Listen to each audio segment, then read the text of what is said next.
Hey guys, it's Amy, and I'm going to do another vlog about having a chronic illness because unfortunately today I was stuck in bed all day, unable to get to work, unable to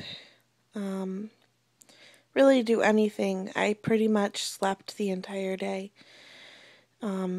And now it's like 3 in the morning and I can't sleep. Go figure. But anyways, I had plans though. I was like, oh, I'll get up and do paperwork, but that didn't really happen. So, um, this is gonna be a video where I talk about coping and being sick. It can be really overwhelming to be stuck in bed, to have to call individuals and cancel appointments and try to reschedule things and hope and pray that you'll be better by then. That whole process can really get at you emotionally because I start to feel like, people deserve more. Maybe I'm not good enough. Maybe, my illness is too much. And, you know, I really don't want to stop working, especially at this point, because I don't think that would be good for me. I love working. I went through and earned my master's degree because I love my field so much. And I don't want to just stop. So one of the things, I think the best thing that's happened to me for my illness was getting my cats. And this might sound really silly, but I truly believe that, God put them in my life for a reason. And I got my cats in 2008, and I started looking on Pet Finder because I wanted to get rescued cats, and I was hoping to get a Siamese, and I knew that I was really only going to get one cat, a Siamese, and I knew that it would be hard to find a baby, so I was totally accepting of getting an older cat. I had no problem with that. But then I saw that there were 3 little baby kittens that were found abandoned in the next state over, and they were being fostered here where I live, and I immediately called.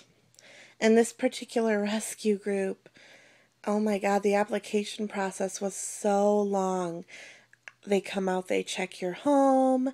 You had to give tons of references. They called my apartment complex. Like, it was very thorough. And I guess that's because, there's a lot of bad people out there that might harm an animal. But anyways, the one that I was going to get was my little girl, Natasha. And she had a brother and a sister. Her brother was Miko, who I also got, and her sister was Sonia, who looks a lot like Miko. And they were basically found just in an abandoned field. And they were very, very close to death when they were rescued. Very, very sick. But they were nursed to health, and that was hard because I had to wait a really long time to get them because they didn't want to give them to me until they were, healthy enough. So that waiting process was bad. I actually would drive to the foster mom's house a couple times with my sister and visit them. But as I was visiting Natasha, little Miko always found his way to me.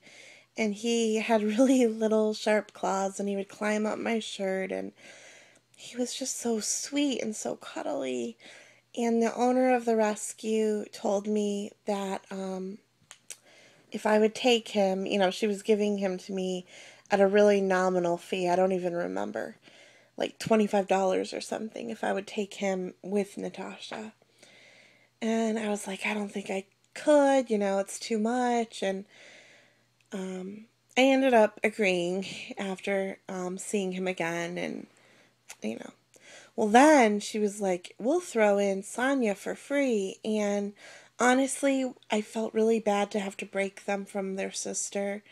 But my apartment complex is really strict about numbers of animals, and I had a bad feeling like I would end up getting evicted. So, but anyway, Sonya had a really happy ending. She moved to Chicago, and she's living with a senior citizen lady, and it's cute because the senior citizen will post updates, and Sonya gets to eat at the table with her, and it's just really sweet. So I'm happy they all three ended up good. But anyway,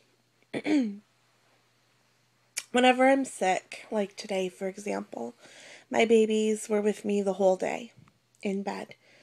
And they would wake me up to snuggle, and it's so good to be able to care for someone else and focus your energy on someone else other than just on your sickness. And the nice thing about cats is they're so independent that even on my sickest day, I can still handle taking care of two cats. The only thing really that I need to do is get out to the kitchen and feed them and give them fresh water and clean their box, which, that whole process takes a very short amount of time, especially for the love that they give in return.